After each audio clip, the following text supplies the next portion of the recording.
আহাদ। আচ্ছা, এখানে কোন আলেম আছেন বসে স্টেজে? স্টেজের বাইরে কেউ একজন হাত তুলুন, আমি কিচ্ছু ধরবো না, তুলুন। অনেকদিন আছে তুলছে না, যে কি মান সম্মানের ব্যাপার হয়ে যাবে। হ্যাঁ, আমি আপনার কাছে অনুরোধ করে বলছি, আমি আপনাকে কিছু জিজ্ঞাসা করবো না, ছোট্ট একটা কথা জিজ্ঞাসা করবো যা আপনি জানেন। একজন কেউ তুলুন। আপনি? আলহামদুলিল্লাহ, লোকটা অনেক দূরে হয়ে গেছে, মানে অন্ধকার তো, মানে লাইট গুলো এমন করে দিয়েছি লোকগুলো দেখতে পাওয়া যাচ্ছে না, তো অনেক দূরে হয়ে গেছে। যাই হোক, কাছাকাছি বলতে এই যে আমাদের মাদ্রাসার হাফেজ সাহেবটাকে ধরি, আর আমার মাদ্রাসা আর একজন শিক্ষক আছে খায়রুল ইসলাম, তুমিও সামনে এসে বসো। এই দুজনকেই ধরি তাহলে, মানে ওদেরও কত কি আছে সেটাও তো আমার দেখার ব্যাপার আছে। ওদেরকে ছোট্ট করে একটা ধরি। সেটা হচ্ছে, আচ্ছা আরবিতে এককে কি বলে? আরবিতে কারো জানা আছে? আরবিতে যেমন আমরা বলি 1 2 3 4 5 6 বলি না বাংলায়, ইংরেজিতে কি বলি? 1 2 3 4 5 6 হাবি যাবি, তাই তো? আরবিতে এরকম আছে না নেই? আছে। তাহলে আরবিকে এককে কি বলে? ওয়াহিদ। কে বলছে? ওয়াহিদ। ঠিক বলেছেন, ঠিক বলেছ উনি। ওয়াহিদ, ওয়াহিদ মানে এক, ইসনা 2, সালাসা 3, আরবা 4, খামসা 5, এইভাবে 100 পর্যন্ত ভালো করে বুঝবেন। তাহলে ওয়াহিদ মানে এক, তাই তো? আল্লাহ বলছেন কুল হুয়াল্লাহু আহাদ, বাংলা মানে কি? নবী আপনি বলুন আল্লাহ এক। যারা এক বলেছে সবাই ভুল বলেছে। আল্লাহ এখানে শব্দ ব্যবহার করছে কুল হুয়াল্লাহু আহাদ, আর আপনি বললেন ওয়াহিদ মানে এক। তা ওয়াহিদ আর আহাদ দুটোর মধ্যে আলাদা ডিফারেন্স আছে না নেই? আছে, আছে।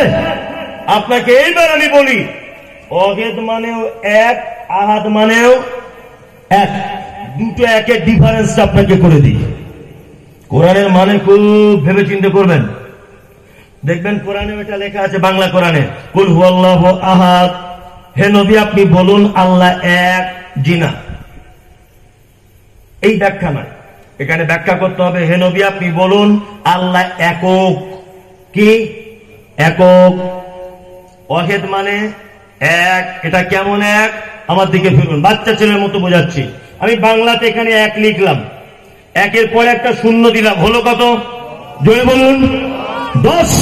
আচ্ছা 10 যখন বলছি তখন এক উচ্চারণ আসছে না? আসছে না? আসছে না? আমি এক লিখলাম, তারপরে লিখলাম 3, তার ডান দিকে কত হলো? 13।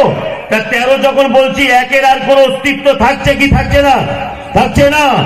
এই একটার নাম হচ্ছে কি? কি? আহাদ মানে ওয়াহিদ মানে এক।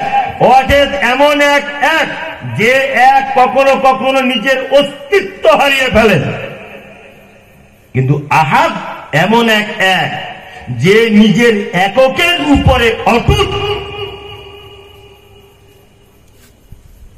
এইটা মানে করতে হবে আমাদের, কুল হুয়াল্লাহু আহাদ, আল্লাহ একক, এটা মানে করতে হবে।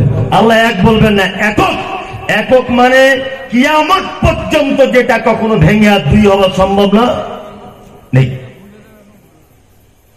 তাহলে আল্লাহ একক, এটা প্রথমে জেনে গেলাম, এটা হচ্ছে তার গুণ। কি বললাম বুঝলেন? নাম্বার 2। আচ্ছা এবার আপনারা বলুন, আল্লাহ সব জায়গায় কি থাকে কি থাকে না? থাকে। কারা কারা থাকে বলছেন? ভোট করা যাক। আল্লাহ সব জায়গায় থাকে, এটা কারা কারা বলছেন? 1 জন, 2 জন, 3 জন, 4 জন, অনেক লোক, অন্ধকারে দেখা যাচ্ছে না, অনেক লোক। আল্লাহ সব জায়গায় থাকে, আর সব জায়গায় থাকে না, এইটা কারা কারা বলছেন? এইদিকে আমি আছি, অনেক লোক। হ্যাঁ, আল্লাহ কোরআন মাজিদে বলছেন, আমি আল্লাহর পরিচয় দিচ্ছি, আর রহমান আলাল আরশি ইস্তাওয়া। আল্লাহ কোরআন মাজিদে বলছেন আমি রহমান, আমি থাকি আরশের উপরে। আল্লাহ থাকে কোথায়? আরশের উপরে, তাই না? এইবারে কাল বৈশাখের মাসে প্রচন্ড ঝড় বৃষ্টি, একটা পিপিলিকা 32 বিঘা দক্ষিণ পাড়া থেকে শামসুলের বাড়ির দিকে হেঁটে হেঁটে যাচ্ছে। পিপিলিকা, রাত তখন 2টো বাজে। কিসের জন্য যাচ্ছে? শামসুলের বউ চা করতে গিয়ে 2টো চিনি পড়ে গিয়েছিল চুলোর পাশে, ওই চিনিটার খোঁজে ও যাচ্ছে, রুজির খোঁজে। রাত 2টোর সময় 32 বিঘাতে যে পিপিলিকাটা চলে, ও যে রুজির সন্ধানে যাচ্ছে, এই খবরটা আমার আল্লাহর কাছে আছে না নেই? আছে, আছে। সারা পৃথিবীতে জলে স্থলে পাহাড় পর্বতে তলাতে উপরে মাঝখানে সমস্ত জায়গায় আল্লাহ সুবহানাহু ওয়া তাআলার জ্ঞান বিস্তার করে, কিন্তু তিনি এক জায়গাতেই আছেন। তিনি কে? আল্লাহ। কোথায় থাকেন? আরশের উপরে। আমরা এই ঈমান রাখবো আল্লাহ আরশের উপরে থাকেন, তার জ্ঞান সারা পৃথিবীতে বিস্তার করে, এই বিশ্বাস রাখবো ইনশাআল্লাহ। চলুন নাম্বার 2, আল্লাহুস সামাদ, তার সমকক্ষ। তিনি কারোর মুখাপেক্ষী নন, তিনি কারোর মুখাপেক্ষী নন। এই ওয়াকাব নিয়ে আমরা রাস্তায় আন্দোলন করেছি অনেক এবছর। সোশ্যাল মিডিয়া হয়তো আমাকে আপনারা দেখতে পেয়েছেন, বিভিন্ন জায়গায় বক্তব্য রেখেছি। তা কিছু কিছু জায়গায় মুসলমানরা বলছে, মুসলমানরা, যে অমুক যদি এবারে না থাকতো না, তাহলে বাংলায় বসবাস করে 12টা বেজে যেত। অমুক কি করে? অমুক কে তোমার? অমুক তোমার কে হয়? হ্যাঁ, আচ্ছা, আল্লাহ আমাদেরকে বাঁচিয়ে রেখেছেন তাই আছি, না কোন রাজনৈতিক দেলা মানে নেতার বদৌলতে আমরা বাংলাতে বেঁচে আছি? কোনটা? আপনার ঈমানটা প্রথমে দেখছি, কোনটা? আল্লাহর দয়াতে না রাজনৈতিক নেতার দয়াতে? আল্লাহর দয়াতে। কারা? সকলেই, সকলেই। কিন্তু কিছু মুসলমান আজও পর্যন্ত বলছে অমুক সাহেব ছিল বলে টিকে আছি, বুঝলে না? তা কালকে তো অমুক সাহেব ছিল না, তা কাল কোথায় ছিলে? হ্যাঁ, ও তো কালকে নেতা হয়েছে। কি বলছি বুঝতে পারছেন না? একদম ভাই। আল্লাহ তাআলা বলছেন আমি কারোর মুখাপেক্ষী নয়, আমার রব কারোর মুখাপেক্ষী নয়। আমি মুমতাজুল ইসলাম 10 লাখ টাকার গাড়ি চেপে এখানে এসেছি, ধরে নেন, এটা একদম ঠিক কথা নয় কিন্তু বোঝানোর জন্য বলছি। তা আমি 10 লাখ টাকার গাড়ি যেটা চেপে এসেছি, আমি একা চালাতে জানি না। আমি যত বড়ই বক্তা হই, আমি ছোট্ট একটা ড্রাইভারের মুখাপেক্ষী। আমি যত দামি বক্তাই হই, আমি এই মাইকে বক্তব্য রাখছি, আমি এই মুহূর্তে মাইকওয়ালার মুখাপেক্ষী, তাই না? আমার আল্লাহ কারো মুখাপেক্ষী না। আমরা কারো মুখাপেক্ষী, আল্লাহ ছাড়া কারো মুখাপেক্ষী? কথা বলুন। রুজির মালিককে, বাঁচিয়ে রাখার মালিককে আল্লাহ। আমরা সেই আল্লাহকে বিশ্বাস করি যে আল্লাহ ইব্রাহিম আলাইহিস সালামকে আগুনের ভিতর থেকে বাঁচিয়েছিলেন। আমরা সেই আল্লাহকে বিশ্বাস করি যে আল্লাহ মূসা আলাইহিস সালামকে দরিয়া থেকে বাঁচিয়েছিলেন। আমরা সেই আল্লাহকে বিশ্বাস করি যে আল্লাহ ইউনুস আলাইহিস সালামকে মাছের পেট থেকে বাঁচিয়েছিলেন। আমরা একমাত্র সেই আল্লাহর উপরে নির্ভরশীল, পৃথিবী আর কারোর উপরে মুখাপেক্ষী আমরা নয়। কার মুখাপেক্ষী আমরা? আল্লাহ। আল্লাহ ছাড়া কারো মুখাপেক্ষী আমরা নয়। আর আল্লাহ কারো মুখাপেক্ষী নয়। লাম ইয়ালিদ ওয়া লাম ইউলাদ। আল্লাহু আকবার। লাম ইয়ালিদ ওয়া লাম ইউলাদ। তিনি কারোর পেটে জন্মগ্রহণ করেননি, আর তিনি কাউকে জন্ম দেননি। আবার আল্লাহ গুণ বলছি, তিনি কারো মুখাপেক্ষী না মুখাপেক্ষীহীন? মুখাপেক্ষীহীন। নাম্বার 3, তিনি কাউকে জন্ম দেননি পেট থেকে, তিনি কারুর পেট থেকে জন্ম হননি। ওয়ালাম ইয়াকুন লাহু কুফুয়ান আহাদ। তার যে পাওয়ার, তার যে ক্ষমতা পৃথিবীর কারো কি নাই। অল্প টাইমে ক্ষমতা দেখানো যায়, যায় না? যায়। পৃথিবীর মানুষের অল্প অল্প টাইমে কিছু ক্ষমতা থাকতে পারে, কিন্তু আমার আল্লাহর ক্ষমতা কি কোন দিনের জন্য ভেঙে যাবে না। এর আগেও পৃথিবীতে নেতা এসেছিলেন, নেতার নাম বেঈমান ফেরাউন, টিকতে পেরেছে? পারেনি। আবু জেহেল টিকতে পেরেছে? পারেনি। আজ পর্যন্ত যারা ঈমান এবং মুসলিমদের দুশমন তারাও টিকবে না ইনশাআল্লাহ। ক্ষমতা আসে, অনেক জোর করে অনেক কিছু করতে সক্ষম হচ্ছেন। আমাকে বারবার বলা হয়েছে যে আপনি ওয়াকফ সম্পর্কে বলবেন। আমি যেগুলো জানা প্রয়োজন এই মাঝখানটা আমি 5 মিনিট কি এটা বলবো? যদি আপনারা বলতে বলেন বলবো, বলি। আপনারা জানেন, প্রথমে আমাদেরকে জেনে নিতে হবে যে ওয়াকফ, এটা বলছি কেন, যারা ক্ষমতার অপব্যবহার করছেন তাদেরকে বলছি। দেশের সরকার ক্ষমতার অপব্যবহার করছেন উনি। প্রথমে আমাদেরকে মুসলিমদেরকে জেনে নিতে হবে যে ওয়াকফ মানে কি, ওয়াকফটা কি, খায় না গায়ে মাখে। এক নম্বর, আমাদের বাপ দাদার 14 পুরুষ আগেকার মানুষেরা দুটি কারণে তাদের সম্পত্তিকে আল্লাহ রাস্তায় ওয়াকফ করেছিলেন, দান করেছিলেন। দুটি মাত্র উদ্দেশ্যে। এক, জনকল্যাণমূলক কাজের জন্য। স্কুল হবে, অনাথ আশ্রম হবে, জানাজা পড়ার জায়গা হবে, বাচ্চারা বল টল খেলবে, প্রাইমারি স্কুল হবে। কি বললাম বুঝলেন না? এই একটা কারণ। দ্বিতীয় কারণ, আমি এর বিনিময়ে আল্লাহর দরবারে কিছু কি পাবো। এই দুইটি উদ্দেশ্য নিয়ে ধর্মপ্রাণ মুসলিম বাপ চাচারা তারা তাদের সম্পত্তিগুলোকে কি করেছিল? ওয়াকফ করেছিল, দান করেছিল, তাই না? এইবার আমরা জানবো সে আমাদের দান করা সম্পত্তি সর্বমোট কতটা ভারতবর্ষে। টোটাল ভারতবর্ষে সম্পত্তি আছে আমাদের মুসলিমদের ওয়াকফে 9,56,000 একর জমি। কত বললাম? 9,56,000 একর জমি। 3 বিঘাতে যদি 1 একর হয়, কত কোটি বিঘা? আপনি আবার হিসাব করে নেন। আল্লাহু আকবার। কি বলছি বুঝতে পারছেন না? এত সম্পত্তি সারা ভারতবর্ষের মাটিতে আছে।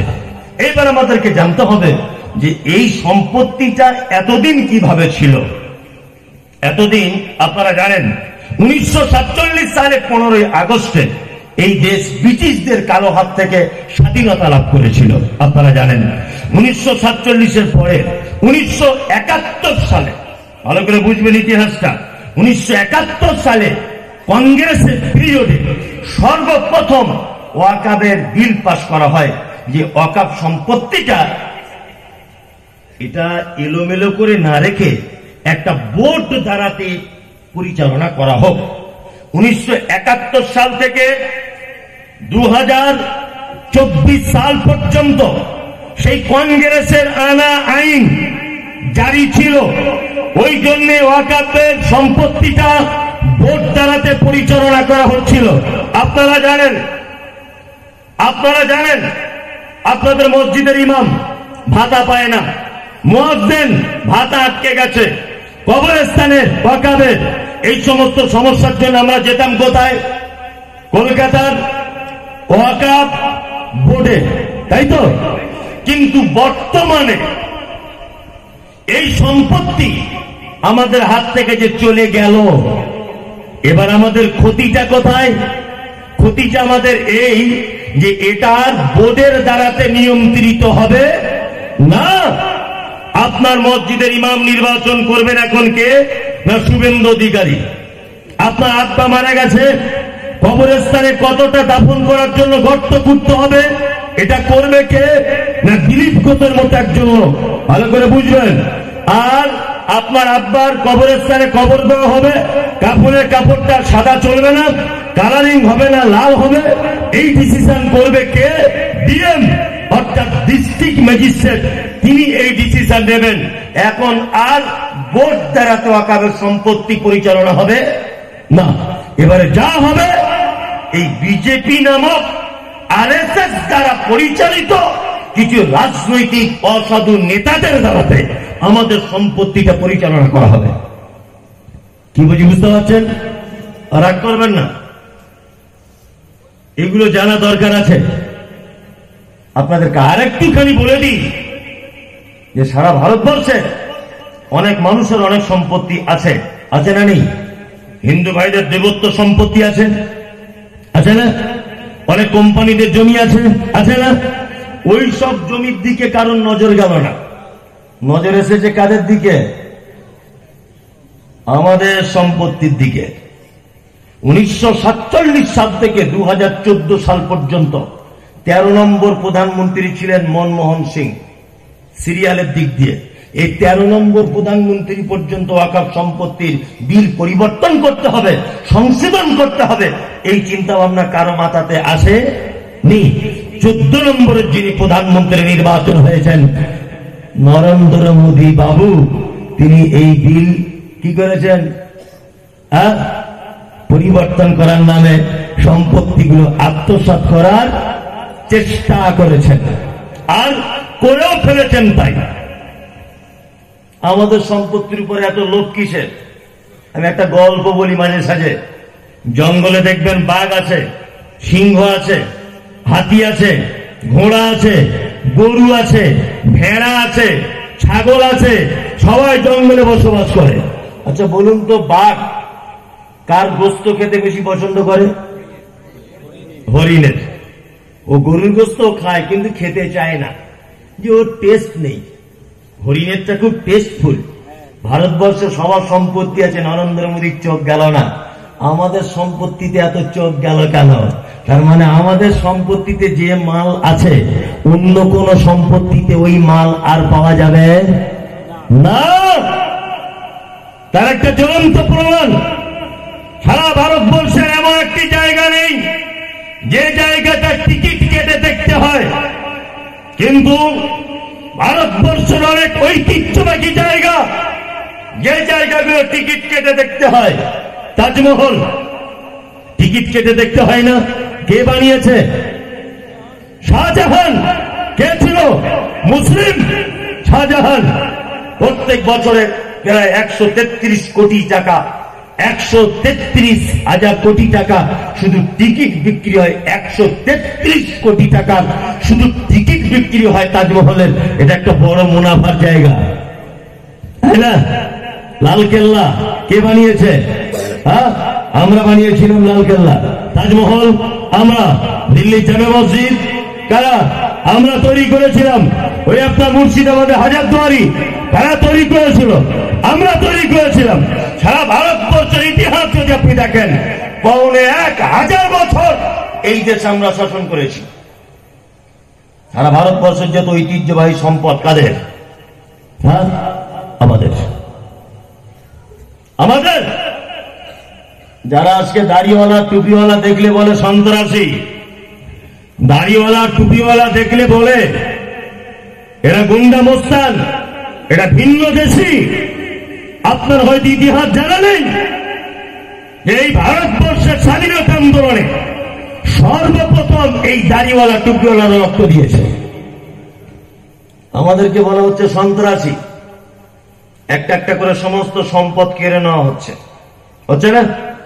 কখনো এনআরসি, কখনো ওয়াকফ বিল, কখনো সিএ, আর কখনো দাড়ি টুপিওয়ালা পাঞ্জাবি রাস্তাঘাটে ধরে মার, মুসলিম নাম জিজ্ঞেস করে। এটা হচ্ছে কি হচ্ছে না?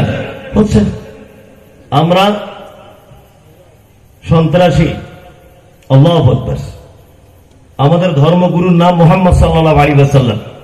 মুহাম্মদ সাল্লাল্লাহু আলাইহি ওয়াসাল্লাম বলেছেন, অন্যায় ভাবে যদি কেউ একটা বিড়ালকে মারে তার থাকার জায়গা জাহান্নাম।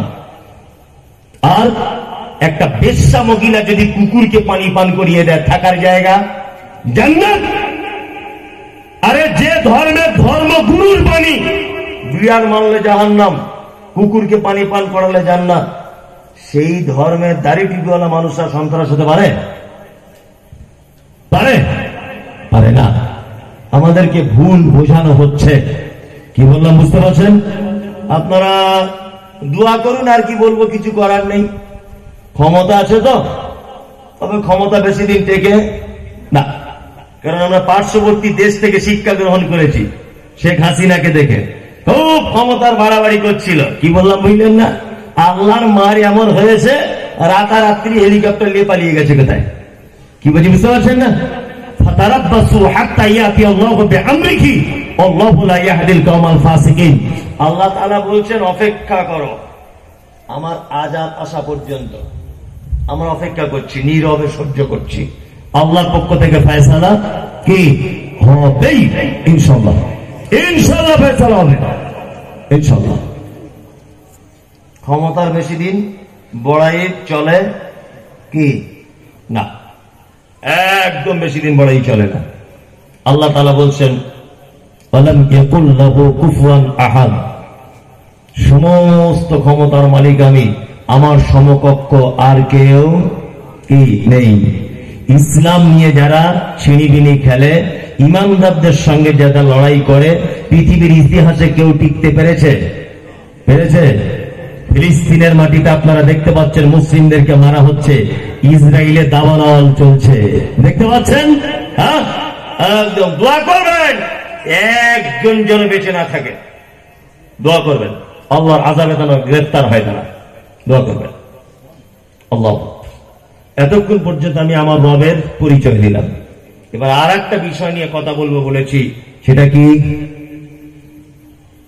মুহাম্মদ সাল্লাল্লাহু আলাইহি ওয়াসাল্লামের পরিচয় এবং মুহাম্মদ সাল্লাল্লাহু আলাইহি ওয়াসাল্লামের আনুগত্য। এই পানি বোতলটা দেখি, মুহাম্মদ সাল্লাল্লাহু আলাইহি ওয়াসাল্লামের পরিচয় এবং তার আনুগত্য। পরিচয়টা দিচ্ছি, এক এক করে ধরবে, এবারে সামনে যারা আছেন খুব তাড়াতাড়ি করে উত্তরটা দেবেন। বিসমিল্লাহ। যারা সামনে আছেন আলহামদুলিল্লাহ উত্তর দেবেন। এক, আমাদের শেষ নবীর নাম কি? জোরে বলুন। মুহাম্মদ সাল্লাল্লাহু আলাইহি ওয়াসাল্লাম। আব্বার নাম? মায়ের নাম? আমিনা। বেটা কটা ছিল? তিনটা। বেটি? চারটা। আচ্ছা, হলো। কোন বংশের ছিলেন? কুরাইশ। কোন জায়গায় জন্মগ্রহণ করেছিলেন? চাকাজাম। কোথায়? একজনে বলছে দুবাই, মানে ও কিছু বুঝে না আর কি, এমনিতেই বলছে। কোথায় বুঝলেন? কোথায়? মক্কা। মক্কাতে। জি। নাম্বার 3, আল্লাহ নবী সাল্লাল্লাহু আলাইহি ওয়াসাল্লাম বেঁচে থাকা অবস্থায় ওনার প্রত্যেক সন্তান মারা গিয়েছিল, একটা সন্তান বেঁচে ছিল, নাম কি? নাম ফাতেমা রাদিয়াল্লাহু তাআলা আনহা। এখানে একটা কথা বলি, আমরা অনেক সময় বলি মা ফাতেমা, বলি না? আল্লাহ নবীর স্ত্রীগণ হচ্ছেন উম্মাহাতুল মুমিনিন, প্রত্যেক মুমিনদের মা। তা খাদিজার বেটির নাম কি? ফাতেমা। তাহলে খাদিজাকে খাদিজা বলার আগে কি বলতে হবে? মা খাদিজা, তাই তো? তাহলে আমি বলছি খাদিজাকেও মা বলবো, তার মেয়েকেও মা বলবো। হ্যাঁ, তার মেয়ে আমাদের কি হবে? কিচ্ছু হবে না। হাদিসে যেভাবে এসেছে ফাতিমা রাদিয়াল্লাহু তাআলা আনহা, এতটুকুই, মা ফাতেমা বলতে হবে না। নাম্বার 2, আর একটা 2 নম্বরই এখন ফেসবুকে সোশ্যাল মিডিয়াতে গ্রুপ চলছে, সেই 2 নম্বরইটা আপনাদের বলে দিই। কি 2 নম্বরই? দেখবেন ফেসবুকে কেউ ছবি ছেড়েছে, এটা মা ফাতেমার হাঁড়ি আছে, আর যুবক ছেলেরা বলছে সুবহানাল্লাহ সুবহানাল্লাহ। এই গাধার বেটা গাধা, কোথায় সুবহানাল্লাহ বলতে এটা জানো না? হ্যাঁ, পচা মূর্খ কোথাকারে, বুঝো না তুমি কোথায় সুবহানাল্লাহ বলতে?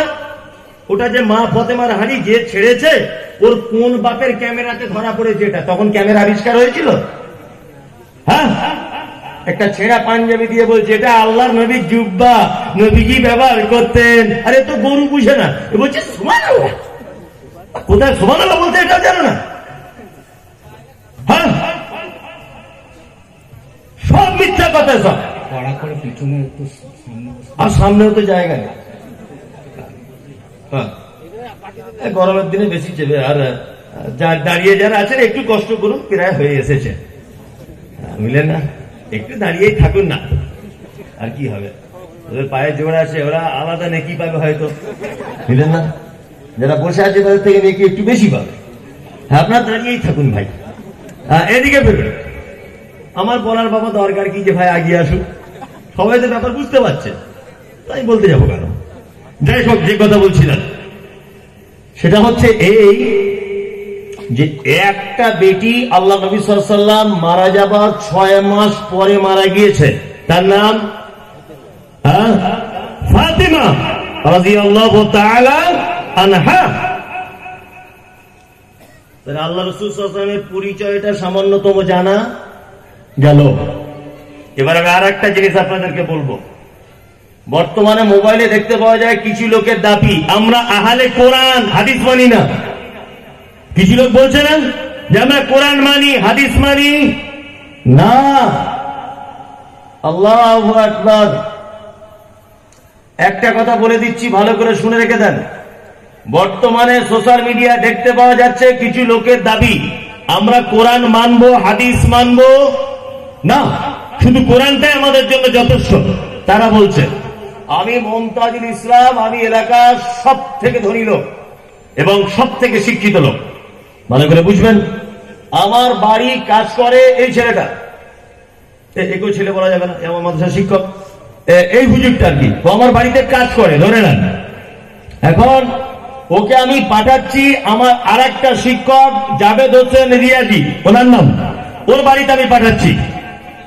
একে পাঠানোর পরে বলছি যে ওই লোকটা তোমাকে যা যা যা যা কিছু বলবে তুমি তাই তাই তুমি করবে। এখন এ গিয়ে যদি ওর কথাটা না শোনে তাহলে এ ওকে অপমান করলো না আমি পাঠিয়েছি আমাকে অপমান করলো? কোনটা? আমাকে অপমান করলো, তাই না? এবার আল্লাহ তাআলা বলছেন কি, কুল নবী আপনি বলুন ইন কুনতুম তুহিব্বুনাল্লাহ ফাত্তাবিউনি, তারা যদি আমার ভালোবাসা যদি পেতে চায় তারা যেন অবশ্যই আপনার আনুগত্য করে। তার মানে আল্লাহকে পেতে গেলে আনুগত্য করতে হবে কার? মুহাম্মদ সাল্লাল্লাহু আলাইহি ওয়াসাল্লামের। এইবার আপনাদেরকে আর একটা কথা বলবো, সেটা কি, আচ্ছা আনুগত্য আর ভালোবাসা এই দুটো জিনিস এক না আলাদা? আলাদা আলাদা। আচ্ছা আমি যদি আজকে হযরত মুহাম্মদ সাল্লাল্লাহু আলাইহি ওয়াসাল্লামকে গালিগালাজ করি, নাউযুবিল্লাহ, বোঝানোর জন্য বলছি, তাহলে আমাকে আর এখান থেকে আপনারা কেউ বাড়ি যেতে দেবেন বলে মনে হয়? দেবেন না। 10 শালাকে নবীকে গাল বলবো, কিন্তু এবার আমি বলছি ওই নবী 5 ওয়াক্ত নামাজ পড়ার কথা বলেছেন, আজকে থেকে ধরে যাব, একটা লোক বলুন তো? না, ওতে নাই। কিছুদিন আগে নূপুর শর্মা নবীর ব্যাপারে কথা বলেছিল। আমাদের ওখানে রাস্তা অবরোধ চলছে, একটা ছেলে দেখছি লা ইলাহা ইল্লাল্লাহর পতাকা ডান হাতে, হ্যাঁ, রাস্তায় কাঠের একটা গুড়ি দিয়েছে, বাম হাতে সিগারেট টানছে, বলছে নবীর উপরে কথা, লরি আমার বুকের উপর দিয়ে যাবে। ওর কাছে গিয়ে বলছি ভাই নামাজ পড়ো। তাক নামাজ পড়ি না পড়ি নবীর উপরে কথা কিসের? হে বলছি বুঝলেন না, এটা ভালোবাসা, এটা আনুগত্য নয়। কিন্তু আল্লাহ কি বলেছেন, ফাত্তাবিউনি, আমার রাসূলের আনুগত্য করতে হবে। মৌখিক ভালোবাসা আলাদা, আনুগত্য আলাদা। কি বললাম বুঝলেন? ভালোবাসলে কিছু নেকি অর্জন করা যাবে, আর আনুগত্য করলে যাওয়া যাবে কোথায়? জান্নাতে, তাই না? একজনের বাড়িতে মেহমানদারি করতে গেছে, তা দেখছি লাউ ভাজা, লাউ দিয়ে ডাল, আবার ডিম দিয়ে লাউ চচ্চড়ি। আমি বলছি কি ব্যাপার ভাই, 3 রকমের লাউয়ের তরকারি? মনে মনে ভাবছি। ও তখন বলছে হুজুর আপনারাই তো বলেন নবীজি লাউয়ের তরকারি খেতে পছন্দ করছেন, ওই জন্য 3টেই ওই তরকারি বানিয়েছি। বেশ ভালোই চালাক লোক, আমাকে ঠকাবার লাইন করেছে। হ্যাঁ, বেশ খাসির গোশ হলে 2 পিস খাওয়া যেত, ও আমাকে চালাকি করে বলছে নবী খেতে পছন্দ করতেন, ওই জন্য 3টে লাউ বানিয়েছি। হুজুর নবী লাউয়ের তরকারি খেতে পছন্দ করছেন, এই হাদিসটা আপনি পেলেন? কি বললাম বুঝলেন না? কিন্তু নবীজি বলেছেন আজান হওয়ার পরে যারা বাড়িতে থাকে, আমার মনে হয় ইমামতির দায়িত্বটা অন্য কাউকে দিয়ে একটা দেশলাই নিয়ে তাদের বাড়িটাকে আগুন জ্বালিয়ে দিই। তুমি আজান হলে কতদিন মসজিদে যাও? হ্যাঁ, আল্লাহ 5 কিলো গোশ কিনে এনেছে বাড়িতে। কি ব্যাপার ভাই আজকে গোশ কিনছো? বলছে আস্তাগফিরুল্লাহ, আজকে সবে বরাত। বুঝলে আজকে সবে বরাত? আচ্ছা আচ্ছা আচ্ছা, এতগুলো মোমবাতি কি ব্যাপার ভাই? বলছে না, আমাদের হুজুর বলেছে চারিদিকে মোমবাতি লাগাতে হবে, আমার আব্বা মারা গিয়েছে না, আজকে রাতে আমাদের বাড়ি ঢুকবে। খালা সিঁড়ির উপরে মোমবাতি কি করে? বলছে তোমার চাচা যদি রাস্তা ভুল করে ওই জন্য উপরের তলাতেও দিয়ে রেখেছি। বুঝলেন না? চাচি দেখছি লাল কালারের হালুয়া, বেগুনি কালারের হালুয়া, বুঝলেন না? চাচিকে জিজ্ঞেস করে বলছি, চাচি কি ব্যাপার, হালুয়া করছেন এত? বলছে আস্তাগফিরুল্লাহ। আচ্ছা তুমি সে মমতাজুল? বলি বাবা তুমি তো ইহুদিদের দালাল, তুমি আমেরিকার টাকা খাও, তোমরা তো লামজাবি, আইন হাদিস তোমরা। হ্যাঁ ওই যে বাবা তোমার বক্তব্য শুনি, তুমি তো নবীর 1 নম্বর দুশ্মন, তোমরা হালুয়া করো না, তোমরা হালুয়া করো না, তোমরা নবীর দুশ্মন। আচ্ছা আচ্ছা আচ্ছা আচ্ছা, চাচি তুমি কেন হালুয়াটা করলে? তা বলছে নবীজি দাঁত ভেঙে দিয়েছিল, নবীজি শক্ত জিনিস খেতে পারেনি, ওই জন্য নবীজি নরম নরম হালুয়া খেতেন, ওই জন্য আমরা সব হালুয়া করেছি, তোমার মা করেনি। বলছে আমার মা তো পারেই না। খুব গালাগালি করছে চাচি আমার। ভালো করে বুঝবেন কত মিথ্যা ইতিহাস সমাজে চলছে। আচ্ছা আল্লাহ নবী সাল্লাল্লাহু, আচ্ছা বলুন আল্লাহ নবী সাল্লাল্লাহু আলাইহি ওয়াসাল্লামের দাঁত ভাঙা হয়েছিল কোন যুদ্ধে? বদরের যুদ্ধে, উহুদের যুদ্ধে। কত? উহুদের যুদ্ধে। কত হিজরিতে হয়েছিল? 3 আমাদেরকে 3 হিজরিতে উহুদের যুদ্ধে, তাই তো? আচ্ছা এবার আপনাদেরকে বলি মজার ব্যাপার। 1, শবে বরাত হয় আরবি কোন মাসে? শাবান মাসে 15 তারিখে, তাই না? 15 তারিখে শবে বরাত হয়। তাহলে শাবান মাস পূরণ হতে কতদিন বাকি? 15 দিন। শাবানের পরের মাসটার নাম কি? রমজান। রমজানের 1 মাস, তাহলে হলো কতদিন?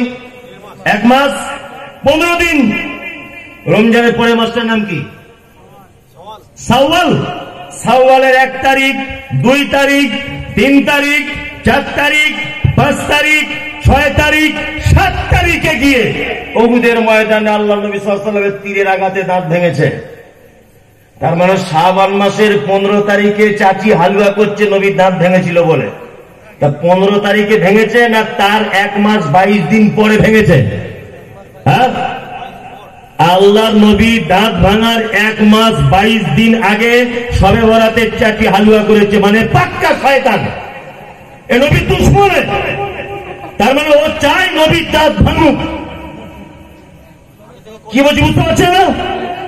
পাক্কা বদমাশ।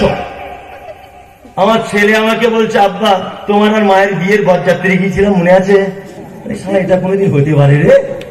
তোর মাকে বিয়ে করবো তবে তো তুই হবি।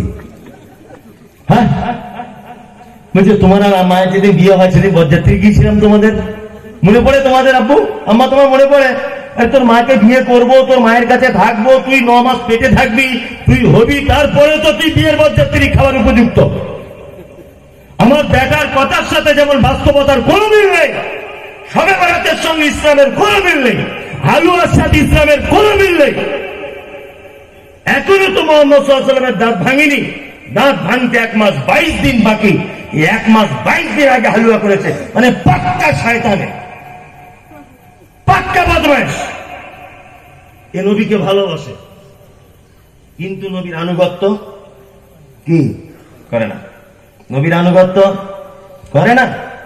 নবীকে ভালোবাসা যায়, ওই যে দেখবেন আপনার 12 রবিউল আউয়ালে, হ্যাঁ, একেবারে লা ইলাহার পতাকা নিয়ে রাস্তা অবরোধ করে ইয়া নবী সালাম আলাইকা, ইয়া রাসূল সালাম আলাইকা, আর হাই হোসেন ইয়া নবী ইয়া নবী। পাক্কা শয়তানের সব। 5 ওয়াক্ত নামাজ পড়ে না কেউ। নবীজি নামাজ পড়তেন কি পড়তেন না? হ্যাঁ, নবীজি বিড়ি টানতেন? নাউযুবিল্লাহ, টানতেন? তো বিড়ি টানছে, এবার এদিকে হাই হোসেন করছে, বুঝছে না? একদম সব আবেগী মুসলিম, আবেগী। আল্লাহ বলেছেন কি? ফাত্তাবিউনি, তারা যেন আপনার আনুগত্য করে যেন চলে। আল্লাহ, ভালোবাসা আলাদা, আনুগত্য আলাদা। আনুগত্য কি? মুহাম্মদ সাল্লাল্লাহু আলাইহি ওয়াসাল্লাম যেটা করতে বলেছেন করবে, যেটা নিষেধ করেছেন তার থেকে কি করবে? বিরত থাকবে, তাই না? এর নাম আনুগত্য। আচ্ছা আপনারা যারা বসে আছেন, আমি কি আনুগত্য 2টা হাদিস শোনাবো? শোনাই? শোনাই। ছোট্ট ছোট্ট করে দুটো হাদিস বলি, ইনশাআল্লাহ হাদিসগুলো আমল করবো ইনশাআল্লাহ, ইনশাআল্লাহ ইনশাআল্লাহ।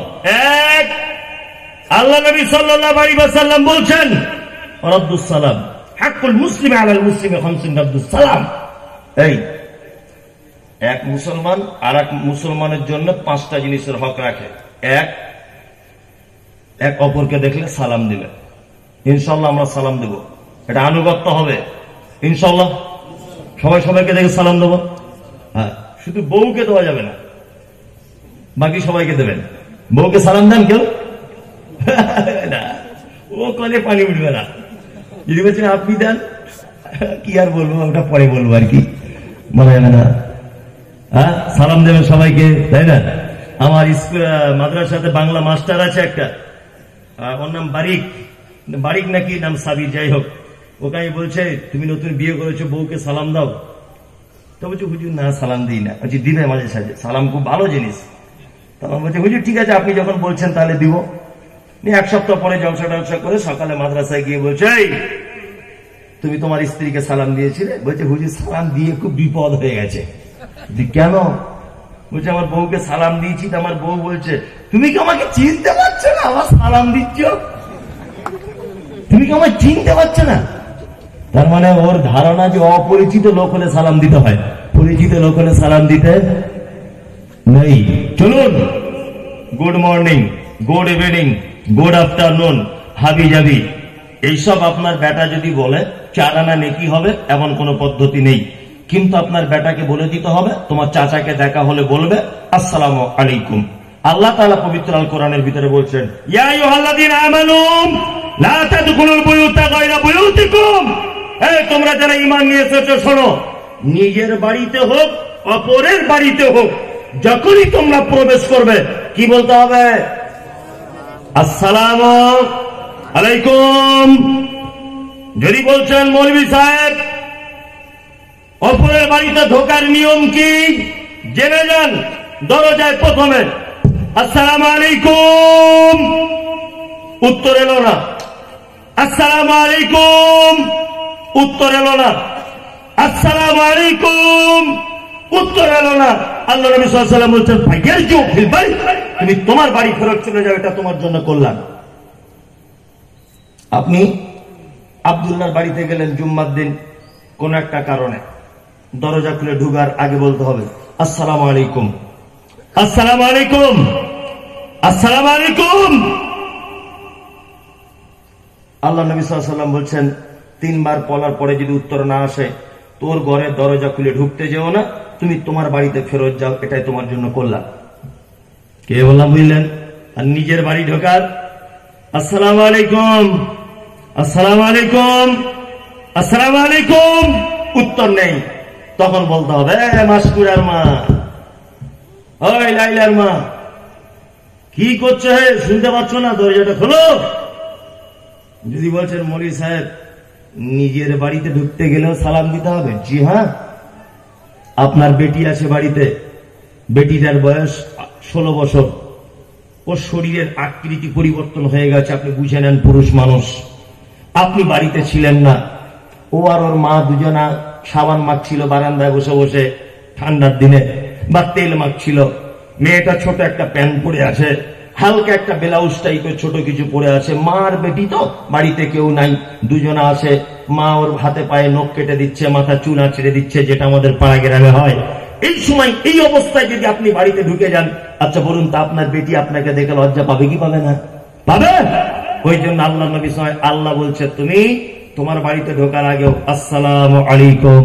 চলুন, 2টি টাইমে আপনি আপনার বাড়িতে প্রবেশ করার আগে সালাম দিয়ে প্রবেশ করতে হবে। 1, এশার নামাজের পর আপনার যে ঘরে আপনার আব্বা মা শুয়ে থাকে ওই ঘরের দরজার সামনে দাঁড়িয়ে বলতে হবে আসসালামু আলাইকুম। মুমতাজুল ভাই, আব্বা মায়ের ঘরে ঢোকার জন্য পারমিশন নিতে হবে। পাগল কোথাকারে, আরে তোমার আব্বা মা, কিন্তু ওরা তো দুজন স্বামী স্ত্রী, ওরা কি অবস্থাতে আছে না আছে তুমি কি করে বুঝবে? নাম্বার 2, জোহরের ভাত খাওয়ার পর তোমার বড় বেটিটা যে ঘরে শুয়ে আছে হঠাৎ করে ঢুকতে যাবে না, দরজা আওয়াজ করবে সাবিনা, লাইলা, মাসকুরা আয়েশা, আরে দেখ না মা, মোবাইলের চার্জারটা রেখে এসেছি, তোর মাথার কাছে আছে, চার্জারটা একটু দে। মেয়ে যদি বলে আব্বা ঠিক আছে তুমি এসো, ভিতরে এসে নাও, তাহলে যাবেন, তার আগে ভিতরে ঢুকতে পারবেন না। কারণ আপনার কুমারী মেয়ে কি অবস্থাতে আসে না আছে সে নিজের দরজা লাগিয়ে সেই জানে। আপনি বাপ যদি হঠাৎ করে ঢুকে যান তাহলে বড় সমস্যার সম্মুখীন হতে হবে। ওই জন্য মুহাম্মদ সাল্লাল্লাহু আলাইহি ওয়াসাল্লামের আনুগত্যের 1 নম্বরে হাদিস, আল্লাহ নবী সাল্লাল্লাহু আলাইহি ওয়াসাল্লাম বলছেন রাদ্দুস সালাম, তোমরা এক অপরে বেশি বেশি করে সালাম দাও, ইনশাআল্লাহ দিব, ইনশাআল্লাহ হাদিস মানবো। 2, ওয়ায়াদাতুল মারিজ, অসুস্থকে দেখতে যাও, অসুস্থকে দেখতে যাও। পৃথিবীতে অনেক ফাও নেকি আছে, ফাও, ফাও বুঝেন তো, ফাও। তার মধ্যে একটা ফাও নেকি আপনাদেরকে দেখাই। এ অসুস্থ আছে, ফজরের নামাজ পড়ে ওই মসজিদে দেখবেন কিছু বুড়া লোক আছে প্রত্যেক গ্রামে, পা গুলোকে এইরকম করে মেলে দিয়ে হা করে বসে 4-5 জন বুড়ো লোক যুক্তি করে বলছে কি ব্যাপার, ফরিদের বউ প্রতিদিন এদিক কোথায় যায় বলতো। আর একজন তখন বলছে আরে শুনিস না, বলছে না, বলছে আমি একটু একটু শুনলাম যে আশরাফুলের ছেলের সাথে নাকি ওর কটলাইন আছে। আচ্ছা ভালো। আর একটা বুড়ো তখন বলছে আরে কি ব্যাপারে যাবে, 2 তলা বাড়ি করলো কি করে।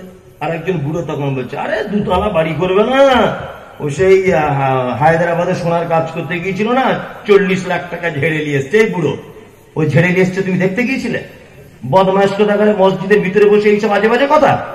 হ্যাঁ, ফজরের নামাজের পর চুপচাপ মসজিদ থেকে বার হয়ে যাবেন, পাড়ায় খোঁজ নেবেন যে এই লোকটা অসুস্থ, এই লোকটার বাড়িতে যাবেন, মাথায় হাত বোলাবেন আর বলবেন লা বাসা তাহুরুন ইনশাআল্লাহ। এই ভাতিজা টেনশন করো না, আল্লাহ তোমাকে ভালো করে দিবে, মামা আল্লাহ তোমাকে ভালো করে দিবে। আল্লাহর নবী বলছেন কেউ যদি ফজরের নামাজের পর কোন অসুস্থ মানুষকে যদি দেখতে যায় তাহলে সূর্য ডুবে যাওয়ার আগ পর্যন্ত আসমানের ফেরেশতারা এই বলে দোয়া করে, আল্লাহ রোগীকে তো ভালো করবে, যে দেখতে গেছে তাকে আগে করলাম দান করো। তাহলে দেখতে যাওয়া উপকার বেশি না লস? হ্যাঁ, রোগীর উপকার বেশি না আপনার উপকার বেশি? আপনার উপকার বেশি। অসুস্থ মানুষকে দেখতে যাবেন না, আমরা দেখতে যাই অবশ্য, তবে গ্রামের মোটা পাটি অসুখে পড়লে দেখতে যাই, তাই না? যার কাছে ইন্দিরাবাসনের ঘর আসে, পঞ্চায়েত প্রধান অমুক তমুক বড় মানের লোক, অসুখে পড়েছে, 13-14 দিন বিছন থেকে উঠতে পারে না, ওরে বাবা এ বেদানা ও আঙ্গুর, ওদের বাড়ির 11টা ফ্রিজ পুরো বুকিং, ওই তুমি জনমের খাওয়া খাও আঙ্গুর আর বেদানা। অথচ একটা লোক রিক্সা চালায়, পাড়ায় সব লোকের মা মরে গেলে বাপ মরে গেলে কবর খোঁড়ে, এরকম লোক আছে না? হ্যাঁ, জীবনে দেখেছেন কোন স্কুলে হেডমাস্টার কারো মায়ের কবর খুঁড়েছে? নজরে পড়ে? এলাকার সব থেকে ধনী লোক কারোর বাপের কবর খুঁড়েছে? যারা কবর খুঁড়ে তারা গরিব হয় না ধনী হয়? গরিব। রিক্সা চালায় ফটিক চাচা, মনে হয় এই গ্রামের 50টা কবর তার খোঁড়া হলো, কবর খুঁড়ে খুঁড়ে খুঁড়ে খুঁড়ে তার হাত পা ব্যথা, এক পর্যায়ে লোকটা 3 মাস বিছানায় পড়ে আছে, গরিব মানুষ বলে কেউ দেখতে যায় না। বাস্তব বলছি না অবাস্তব?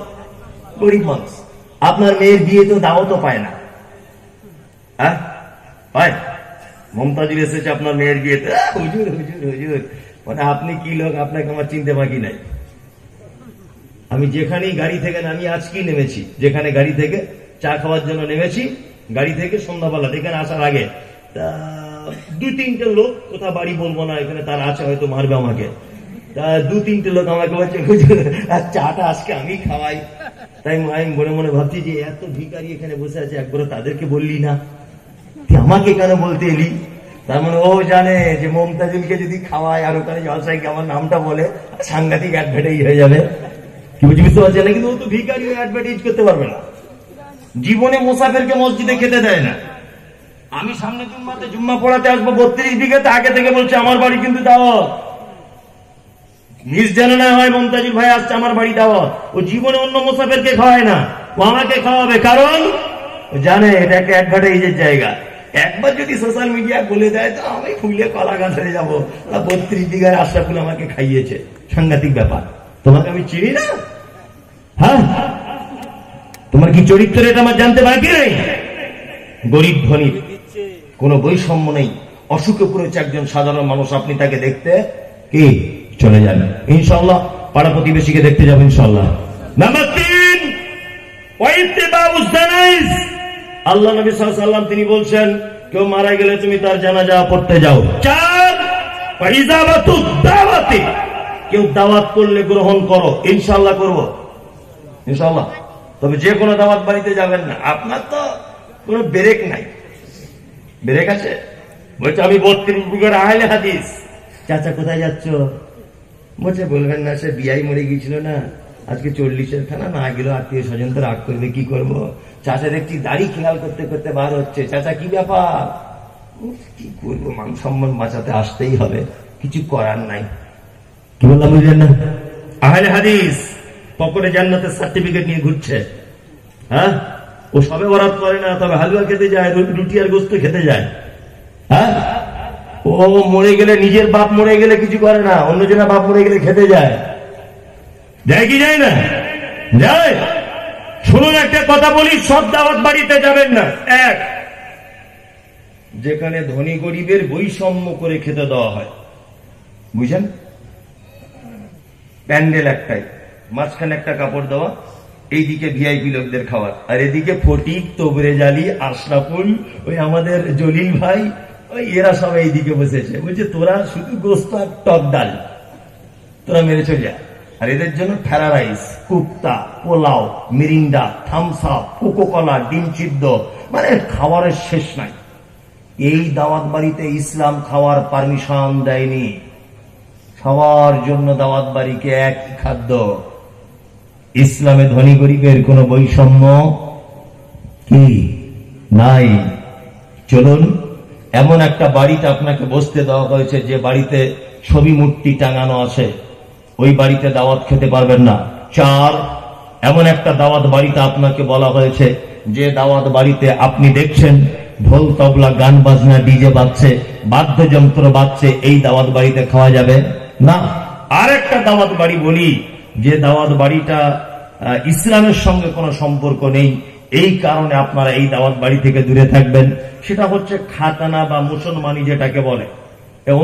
অনুষ্ঠান করে, অনেক মানুষ করে না, করতে হবে, চামড়াটা কেটে দিতে হবে। ও বটি দিয়ে কেটে দিতে পারেন, আপনি চাকু দিয়ে কেটে দিতে পারেন, যে কোনো ভাবেও একটু কেটে দিতে হবে, এটাই সুন্নত, এছাড়া আর কিছু নাই। এই ব্যাপারে বাড়াবাড়ি করবেন না। চলুন, আল্লাহ নবী সাল্লাল্লাহু আলাইহি ওয়াসাল্লাম 5 নম্বরে বলছেন ইজাবাতুদ দাওয়াত ওয়া তাসমিতুল আতিশ। হাঁচি হলে কি বলতে হয়? জোরে বলুন। ওটা যে শুনবে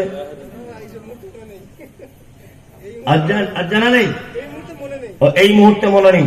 ইয়াহদিকুমুল্লাহ ওয়া আসলিহু বালাকুম, ইয়াহদিকুমুল্লাহ ওয়া আসলিহু বালাকুম। 3 পর্যায়ের উত্তর দিতে হবে। 5টা আনুগত্যর ভালো কথা বলে দিলাম। কি বললাম বুঝলেন? চলুন আরো একটা চমৎকার হাদিস আপনাদেরকে শোনাই। আল্লাহ নবী সাল্লাল্লাহু আলাইহি ওয়াসাল্লামের কাছে একটা লোক এসে বলছেন, আল্লাহ রাসূল, আমি কনভার্ট মুসলিম, টাটকা ঈমান নিয়ে এসেছি, আমি জান্নাতে যাব, আপনি একটু আমল বলে দেন। আল্লাহ নবী সাল্লাল্লাহু আলাইহি ওয়াসাল্লাম তিনি বলছেন, 1, তা'বুদুল্লাহ, সর্বক্ষেত্রে তুমি ইবাদত করবে কার? আল্লাহ। 2, ওয়ালা তুশরিক বিহি শাইয়া, কখনো ভুল করে শিরিক করে দিও না। শিরিক বুঝেন তো? বুঝেন কি আপনি বলুন? হ্যাঁ, অন্য কাউকে সিজদা করে। আল্লাহ যে ক্ষমতা আছে, এই ক্ষমতা পৃথিবীর অন্য কারো আছে, এটা মনে করা কি শিরক, এটা মনে করা শিরক। আল্লাহু আকবার। 12-13 বছর বিয়ে শাদী করেছেন, ছেলে টেলে হয় না, যাবেন কার কাছে? চাইবেন? আল্লাহর কাছে। আল্লাহ ছাড়া কারোর কাছে চাওয়া যাবে না, তাই না? বৌমা নতুন বিয়ে হয়েছে, প্রথম বাচ্চা হয়েছে, দুপুর 12টার সময় বৌমা বাচ্চাটাকে, শীতকালে তো রোদ্দুরে মেন গেটের সামনে নিয়ে দাঁড়িয়ে আছে, মেন গেটের সামনে। শাশুড়ি দেখে বলছে, আস্তাগফিরুল্লাহ, বড় দুপুর বেলা আমার পোতাকে নিয়ে মেন গেটে দাঁড়িয়ে আছো, আমার পোতার নজর লেগে যাবে, কত বড় ক্ষতি হবে জানো? তখন বৌমা বলছে, তাহলে আম্মাজি কি করব? বলছে হাঁড়ির তলার কালি আর সরিষার তেল এইরকম করে ফেটে নিয়ে ডান দিকে একটা, এইখানে একটা, পাছায় একটা মেরে দাও, বুঝলে না? আমাদের নতুন নতুন বৌমারা এগুলো করে না? হ্যাঁ, বলছে আম্মাজি এটা কি হবে? বলছে তাহলে আর নজর লাগবে না। আর ও তো নিজেই পুড়ে পুড়ে কয়লার মতো কালি হয়েছে, ও তোমার নজর লাগা কি দূর করবে? ও তো নিজেই বিপদে ঘুরছে। শিরক পৃথিবীর এক ভয়ঙ্কর পাপ। আমরা এই পাপ থেকে সর্বক্ষণ দূরে থাকবো ইনশাআল্লাহ, ইনশাআল্লাহ। শিরক সম্পর্কে বলতে গেলে অনেক কিছু বলা যাবে, কিন্তু আমি বলতে চাইছি না, কারণ শিরক সম্পর্কে আমি একাধিকবার সবসময়তেই বলে থাকি। ছোট্ট করে বলে দিই, মাদলি, অষ্টধাতু, গাছ বাঁধা, কোমরে দড়ি বাঁধা, লাল সুতো, কালো সুতো, কপালে টিপ দেওয়া, গাড়ির পিছনে জুতো ঝুলিয়ে রাখা, এগুলো সব কি শিরক। কাঁঠাল গাছে গরুর হাড় ঝোলানো, আম গাছে দড়ি বাঁধা, এসব কি সব শিরক। জান্নাতে যাবে ছেলেটা, আল্লাহ নবী সাল্লাল্লাহু আলাইহি ওয়াসাল্লাম বলছেন তা'বুদুল্লাহ, সর্বক্ষেত্রে ইবাদত করবে আল্লাহর, ওয়ালা তুশরিক বিহি শাইয়্যা, শিরক করবে না, ওয়া তুকিমুস সালাতিল মাকতুবাতা। জান্নাত যদি যেতে চাও কখনো ফরজ নামাজ ছেড়ে দিও না। যারা বসে আছেন এখানে ফরজ নামাজ পড়েন কারা? 5 ওয়াক্ত হাত তুলুন, তাহলে চোখ ধরা পড়বে। তুলুন, যারা পড়েন দয়া করে হাতটা তুলুন, একবার চোখ সব ধরা পড়বে। হ্যাঁ, তার মানে এখানে অনেক বেনামাজি আছে, তবে নামাজ না পড়তে পারে, ওদের ইমান চাঙ্গা আছে। আর কুরবানি গরু কেনা হয়েছে আলহামদুলিল্লাহ, আগে থেকে কুরবানি গরু কেনা হয়ে গেছে, নামাজ পড়েন অবশ্য, তাই না? মানে কি বলি আর কি, সব খারাপ কথা তো বলতে হয় না, তবুও বলি যে মাথায় টুপি পড়া, পাগড়ি পড়া, এটা কি সৌন্দর্য? সুন্নত নয়, নফল নয়, কিচ্ছু নয়, এটা এমনি। টুপি যেটা পড়েন এটা সুন্নত নফল কিচ্ছু নয়, এটা সৌন্দর্য। তা এখন কিছু মানুষ বলে যে পাগড়ি পড়া সুন্নত, আর কোমর থেকে নিয়ে হাঁটু পর্যন্ত ঢেকে রাখা এটা কি ফরজ। তা কোন মানুষ যদি এইটা আগলা করে মাথায় 22 হাত পাগড়ি পরে থাকে, এ কেমন হবে? পাশা আগলা করে যদি মাথায় পাগড়ি বাঁধে, দেখতে কেমন লাগবে? তো ওকে জিজ্ঞেস করছি, কি ব্যাপার ভাই, পাশা আগলা মাথায় পাগড়ি? বলছে আস্তাগফিরুল্লাহ, আমি সুন্নত মানছি, তাই না? 5 ওয়াক্তে নামাজ ফরজ, ও নামাজ পড়ে না, অথচ আমাকে ফোন করে জিজ্ঞেস করছে ফতোয়া, হুজুর 59,000 টাকা গরুটা নিয়েছে, তবে দাঁত হয়নি, চলবে? আপনি কি করেন?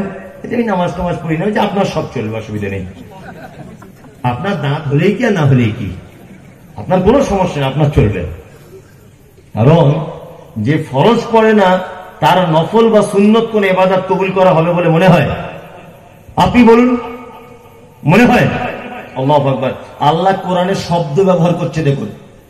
ওই জন্য আমি প্রথম থেকে কোরআনের শব্দগুলো বোঝার আপনার চেষ্টা করছি। এক, আল্লাহ বলছেন ইন্না আ'তাইনাকাল কাউসার, নিশ্চয়ই আপনাকে আমি কাউসার দান করে দিয়েছি, এটা বলছেন মুহাম্মদ সাল্লাল্লাহু আলাইহি ওয়াসাল্লামকে। তারপর আল্লাহ তাআলা বলছেন ফাসাল্লি লিরাব্বিকা ওয়ানহার, আপনি সালাত আদায় করুন, তারপর কুরবানি করুন। আল্লাহ প্রথমে নামাজ পড়ার কথা বলছেন না প্রথম কুরবানির কথা বলছেন? নামাজ পড়ার কথা। তার মানে এবার আর একটা কথা বলে দিই, সেটা কি, অনেক সময় আমাদের দেখতে পাওয়া যায় ভাগে কুরবানি দিই, আমরা দিই না? 2 জন বেনামাজি থাকে আর 4 জন নামাজি থাকে, থাকে কি থাকে না? আপনার ভাগের ভিতরে যদি কোনো বেনামাজি ঢুকে যায়, তাহলে আপনি সেই কুরবানিটা থাকবেন না, যে আমি ওতে আর নেই, ও নামাজ কালাম পড়ে না, ওর সঙ্গে আমি কুরবানি দেবো না। একটা ইমামদার এই নিয়ত রাখবো, ইনশাআল্লাহ, ইনশাআল্লাহ প্রয়োজনে কুরবানি দিতে হবে না, তবুও আপনি নিয়ত করবেন যে ওর সাথে আমি দেবো না, এটা মাথায় রাখবেন। কারণ যে আল্লাহর একটা ফরজ বিধানকে যে ছেড়ে দেয়, তার সঙ্গে সুন্নত কোন বিধানে অংশগ্রহণ করা ঠিক হবে বলে মনে হয় না। যারা সালাত আদায় করেন না, যারা নামাজ পড়েন না, আপনাদের এটা কোন বর্ধমান? পূর্ব। আপনাদের জেলার একজন মানুষ, তার নাম আব্দুল হামিদ ফাইজি আল মাদানি, আউস গ্রাম থানাতে আলিফনগর গ্রামে ওনার বাড়ি। কি বললাম বুঝলেন? উনি প্রায় 250টার কাছাকাছি বাংলাতে বই লিখেছেন। একটা বই লিখেছেন জানাজা দর্পণ। কি বললাম বুঝলেন? জানাজা দর্পণের 67 নম্বর পৃষ্ঠায় তিনি উল্লেখ করেছেন, কোন লোক যদি নামাজ না পড়া অবস্থায় যদি মারা যায়, কেউ তার জানাজা পড়তে পারে, তবে তার জন্য দোয়া করা ঠিক হবে না। উনি লিখেছেন এটা, ওনার কথা নকল করে দিয়ে আমি বলছি। কি বললাম বুঝলেন? আপনাদের গ্রামে মারা গেলে মাইকে অ্যানাউন্স করে, না করলে মারামারি হবে। হ্যাঁ, করা যাবে কি যাবে না আমি ফতোয়া দিতে আসিনি, তবে একটা খুব গুরুত্বপূর্ণ কথা আপনাদেরকে আমি বলে দিয়ে যাচ্ছি। আল্লাহ তাআলা বলছেন, মা সালাকাকুম ফি সাকার ক্বালু লাম নাকু মিনাল মুসাল্লিন। সাকার নামক জাহান্নামীকে জিজ্ঞাসা করা হবে, এই তুমি কেন জাহান্নামে এলে? ও তখন বলবে, ক্বালু লাম নাকু মিনাল মুসাল্লিন, আল্লাহ আমার সব ভালো কাজ ছিল, আমার নামাজ ছিল না, এই কারণে জাহান্নাম এসেছি। আচ্ছা, এইবার বলছি, এই গ্রামের মাইকে অ্যানাউন্স করে এই লোকটা আছে এখানে? যে আমি মাঝে সাঝে কেউ মারা গেলে মাইকে বলে দিই, মারাত্মক নেকির কাজ। কেউ আছেন? অনেক আছে। একটা লোক হাতটা তুলুন যে আমি হাঁকি মাঝে সাঝে। হাত তুলবে না, দেখছি এবার চাকা জাম করে দিবে, আর হাত তুলবে না। বলছে অনেক আছে, হাত তুলবে না, আমি কিচ্ছু ধরাবো না। তবে আপনি যার ব্যাপারে হাঁটছেন, আপনাকে যে কিয়ামতের দিন আল্লাহ কি ব্যবস্থা করবে আল্লাহ ভালো জানে।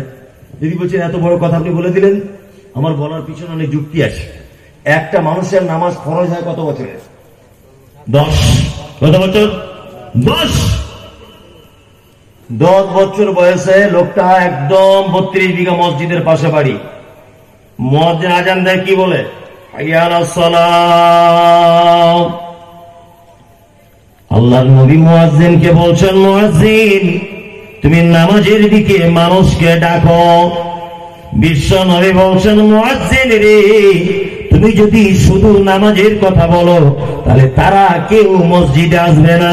হাইয়া আলাল ফালাহ, মুয়াজ্জিন তুমি আবার বলো যে তুমি তোমার কল্যাণের জন্য মসজিদে এসো। আচ্ছা, আপনি যদি নামাজ পড়েন ইমাম সাহেবের বেতন বাড়বে বলে মনে হয়? আর নামাজ যদি নাই পড়েন আল্লাহর কোনো ক্ষতি হবে না। আপনি নামাজ পড়লে উপকার কার? আপনার নিজের।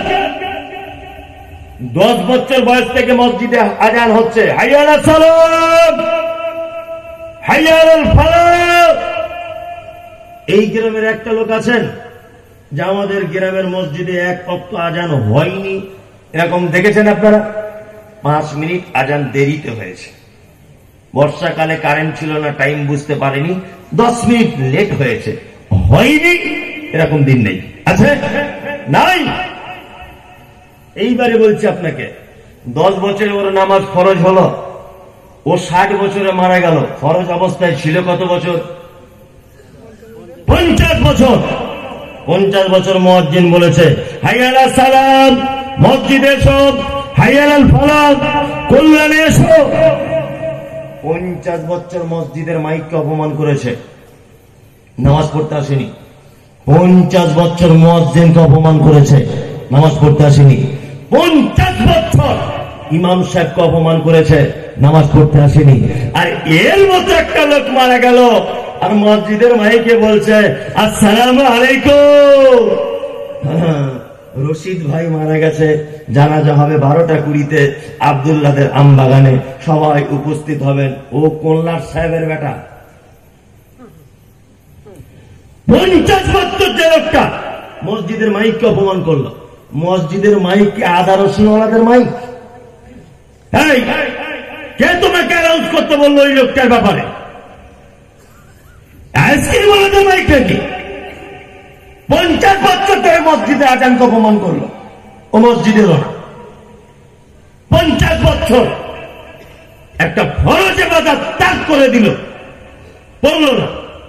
আর ওই লোকটা মারা গেছে, আপনি একজন নামাজি দাড়িওয়ালা লোক, টুপিওয়ালা লোক, পরদেওয়ালা লোক, এই লোকটার ব্যাপারে আপনি মসজিদের মাইক এলান করেন কি ব্যাপারে? আল্লাহ ওর ব্যাপারে বলছেন, মা সালাকাকুম ফি সাকার ক্বালু লাম নাকু মিনাল মুসাল্লিন। ও থাকার জায়গা জাহান্নাম। আশ্চর্যকর ব্যাপার। শুনুন, একটা কথা বলি, নামাজ না পড়া অবস্থায় মারা গেছে। জানাজার পর দুটো ছেলে ইমাম সাহেবকে এসে বলছে, যা হওয়ার হইতে গেছে বুঝতেই পারছেন হুজুর, আব্বাকে কত ভালোবাসতাম, এই রাস্তার ধারে কত জমি জায়গা কিনে দিয়ে গেছে, 2 তলা বাড়ি করে দিয়ে গেছে। ওর বাপ নামাজ পড়তো না, ভালো করে বুঝবেন। ইমাম সাহেব বলছে, বাপ তোমার আব্বাকে যদি ক্ষমা করতে চাও, এই মসজিদের মার্বেলটা তোমরা 3 ভাই যদি লাগিয়ে দাও, বড় সাদেকা জারিয়ার নাকি। ওরা তখন দেখছি জান্নাতে যাওয়ার সহজ রাস্তা, 1.5 লাখ টাকা যদি মার্বেল লাগিয়ে দিই তাহলে আমার বাপ স্বর্গে চলে যাবে, বুঝলে না। আর ইমাম সাহেবদের আর বক্তাদের দোয়া করারও খুব ক্যাপাসিটি। দেখবেন জল সাহেব কোথাও চাঁদা তুলতে আসছে, কেউ 10 টাকা দিয়েছে, বলছে কে? আব্দুল্লাহ 10 টাকা, আল্লাহ মাফ করে দাও, আমি রাখো। আর যে 10,000 দিয়েছে তাহলে এমন করে দোয়া করছে, প্যান্ডেল ফুটো করে উপরে তুলে দিচ্ছে ওকে। দোয়ার ক্যাপাসিটি কি। আমার যে 20,000 টাকা দিচ্ছে, তা ওর জন্য এমন করে দোয়া করছে মনে জান্নাতে জায়গা নেই, ঠেলে ঢোকাচ্ছে, তুই ঢোক। যতক্ষণ না ঢুকবে ইমাম সাহেব বার হচ্ছে না ওখান থেকে। কি বলছি বুঝতে পারছে না? মানে যেমন মাল তেমন দোয়া। কি বলছি বুঝতে পারছেন? চলছে কি চলছে না? চলছে। এখন ইমাম সাহেব এইটা বলার পরে ওরা 3 ভাই মিলে বলছে, কত টাকা মতো খরচা হবে হুজুর? তা বলছে প্রায় 2 লাখ টাকা। 3 ভাই সোনার কাজ করে হায়দ্রাবাদে দোকান। ভাবছে তাহলে আমার আব্বা যদি জান্নাত চলে যায় তাহলে মার্বেল পাথরটা লাগিয়ে দিই। মার্বেল পাথর লাগিয়ে আবার জুম্মার দিন বলছে হুজুর একটু দোয়া করে দেবেন। আগে এগুলো হতো, এখন যদিও হয় না। জুম্মার দিন খুব দোয়া করা হচ্ছে, আল্লাহ শফিকুল ভাই মারা গেছে, তার 3টে ছেলে মার্বেল পাথর লাগিয়েছে, যেমন হোক করে তার আব্বাকে ক্ষমা করে দাও। এইভাবে যদি হাত কিয়ামত পর্যন্ত ইমাম সাহেব তুলে রাখে, তবু ওর বাপের থাকা জায়গা যাওয়ার নাম। ওর বাপ যে নামাজ পড়তো না। আর এইরকম ভাবে ও যদি সারা ভারতের মসজিদে মার্বেল পাথর লাগিয়ে দেয় ওর বাপের নামে, তবু ওর বাপ জান্নাতে যেতে পারবে না। কারণ প্রত্যেক জিনিসের একটা নির্দিষ্ট সিস্টেম আছে না? আচ্ছা, আমার ছেলে আমাকে বলছে, আব্বা আমি মিলিটারি চাকরি করবো। বলছি তা কর, ট্রেনিং দে। তা ও দৌড়িয়েছে, ফার্স্ট হয়েছে, long jump, high jump first, সব ব্যাপারই ফার্স্ট। আমার ছেলে আমাকে বলছে, আব্বার একটা পরীক্ষা বাকি আছে, দোয়া করবেন যাতে পরীক্ষাটা পাস করি। বলছে কি পরীক্ষা? বলছে আমার হাইটটা আজকে ফিতে দিয়ে মাপা হবে, আমার সাইজ কতটা। আমার ছেলে কিন্তু 3.5 ফুটের বেশি না, বেটে। আচ্ছা বলুন তো, কিয়ামত পর্যন্ত ট্রেনিং দিলে মিলিটারিতে চান্স পাবে? হবে? পাবে না। তাহলে এই চাকরির মূল সাবজেক্টটাই হচ্ছে হাইট ভালো হতে হবে, ফিগার খুব চাঙ্গা হতে হবে, তাই না? ঠিক বলছে কিনা? তার মানে 3.5 ফুটের কোন বেটে লোক যদি মিলিটারিতে চান্স লাগায়, হবে না। এই চাকরির জন্য শর্তই হচ্ছে বাড়ি ভালো হতে হবে। জান্নাতে যাওয়ার শর্তই হচ্ছে সালাত ছাড়া জান্নাত যাওয়া যাবে না, অসম্ভব ব্যাপার। যাবে না জান্নাতে যাওয়া। আর যারা কুরবানি দিচ্ছেন, আমার কথাটা ঘুরিয়ে আনলাম, এদের কুরবানির 10 পয়সা দাম নাই, এদের এই গোশ খাওয়া এই ব্যাপার আর কি। তবে আপনারা বড় বড় গড়ি দেবেন যাতে গরিব মানুষদের উপকার হয়। কি বলা বুঝলেন না? আপনাদের দাঁতলা বেদাঁতলার কোনো ব্যাপার নেই, ওসব কোনো ব্যাপার নেই। শিং ভাঙা, শিং বার করা, লেজ থাক আর না থাক, ওসব আপনার কোনো টেনশন নেই, আপনার জন্য সব ঠিক আছে। খুব সাবধান। আমি কথা বলছি, আপনার দাঁত বার করে হি হি করে হাসছেন অনেক মানুষ। আরে হাসার কথা বলিনি, আল্লাহ বলেছে ফাসাল্লি লিরাব্বিকা ওয়ানহার। আল্লাহ মুহাম্মদ সাল্লাল্লাহু আলাইহি ওয়াসাল্লামকে বলছেন ফাসাল্লি লিরাব্বিক, আপনি প্রথমে সালাত আদায় করুন আপনার প্রভুর উদ্দেশ্যে, ওয়ানহার তারপর কুরবানি করুন। কি বুঝতে পারছেন? আল্লাহ নবীকে কি বলছেন? আগে কুরবানি করতেন, আগে সালাত আদায় করতেন। সালাত, যারা কুরবানি দেওয়ার নিয়ত করেছেন, আজকে ফজরের থেকে সালাত আদায় করতে হবে, নামাজ পড়া ধরতে হবে ইনশাআল্লাহ। ইনশাআল্লাহ। একটা লোক বলুন তো যে আজকে থেকে নামাজ পড়বো ইনশাআল্লাহ। আপনি পড়তেন? তা পড়তেন তো হাত তুলেছেন কেন? এত কেন কম বুঝে? ও হাত তুললে মজা পায়, যে পড়ে না সে তুলুক। মাদ্রাসা একদিন বসে আছি, অজুখানাতে একটা লোক এসেছে, অন্ধ, চশমা পড়ে আছে। চশমা পড়া অবস্থায় আমাকে সালাম টালাম করে বলছে, হুজুর একটা কথা বলবো। বলছে কি? বলছে আপনি জীবনে মেয়ে ছেলে দেখেছেন? কি প্রশ্ন! মেয়ে ছেলে তো এমন একটা জিনিস চোখে চোখে পড়ে গেলে দেখতেই হয়, বা দেখিও রাস্তাঘাটে থাকে, তা বলছে আলহামদুলিল্লাহ, আমি আল্লাহ আমাকে এই পাপ থেকে বাঁচিয়েছে, আমি জীবনে কোনো মেয়ে ছেলে দেখিনি। মনে মনে ভাবছি আল্লাহ ফেরেস্তা তাহলে আর আকাশে নাই, আমার মাদ্রাসাতেই ঢুকে যাচ্ছে ফেরেস্তা, বুঝলেন না? ভালো, আমি খুব আশ্চর্য হচ্ছি যে জীবনে মেয়ে ছেলে দেখিনি। আচ্ছা, এরকম কোন লোক আছে এখানে যে মেয়ে ছেলে দেখি? নেই। আমার মনটা এত চুকচুক চুকচুক করছে, কি করে একে ধরি, কি ব্যাপার? অজুখানাতে পাশে বসে অজু করছি, তখন চশমা খুলছি, দেখছি লোকটা অন্ধ। আমি বলছি চাচা, তোমার তো মেয়ে ছেলে দেখার মেশিন খারাপ, দেখবে কি করে? তোমার তো মেশিনটাই নাই। হ্যাঁ, তা ও যদি বলে জীবনে মেয়ে ছেলে দেখিনি, তাই এটা কি আশ্চর্য কোনো বিষয়? বিষয় নয়। কিন্তু চোখওয়ালা লোক যদি বলে জীবনে মেয়ে ছেলে দেখিনি, এটা কিন্তু খুব বিষয়, চিন্তা ভাবনা। তা একজন হাত তুলেছে, তো ও নামাজ পড়ে, তো ওর হাত তোলাতে কি দাম আছে? একটা লোক এমন হাত তুলুন যে আমি 5 ওয়াক্ত পড়ি না, আমি আজকে থেকে শুরু করব, এইরকম একটা লোক বলুন। হ্যাঁ না, আমরা ওতে নাই, ওতে আমরা নাই। কি করে এমনি সরু লাইন করে জান্নাত যাওয়া যাবে এই রাস্তাটা বলুন, ওতে আমরা নাই, তাই তো? আসলে এত ছোট বড় করে বলেও যাদেরকে মসজিদে আনা যায় না, আমি মনে করি খাতাম আল্লাহ আলা কুলুবিহিম ওয়া আলা সামঈহিম, আল্লাহর পক্ষ থেকে তাদের অন্তরে আল্লাহ মোহর মেরে দিয়েছে। কি বললাম বুঝলেন না? আল্লাহ তার মোহর মেরে দিয়েছে অন্তরে। আর একটা কথা বলছি শুনুন, আবার যারা 5 ওয়াক্ত নামাজ পড়ছেন, এদেরও বিপদ অনেক মারাত্মক। কি? এই যে হাজী সাহেব ফজর আজান দিচ্ছে, আসসালাতু খায়রুম মিনান নাওম।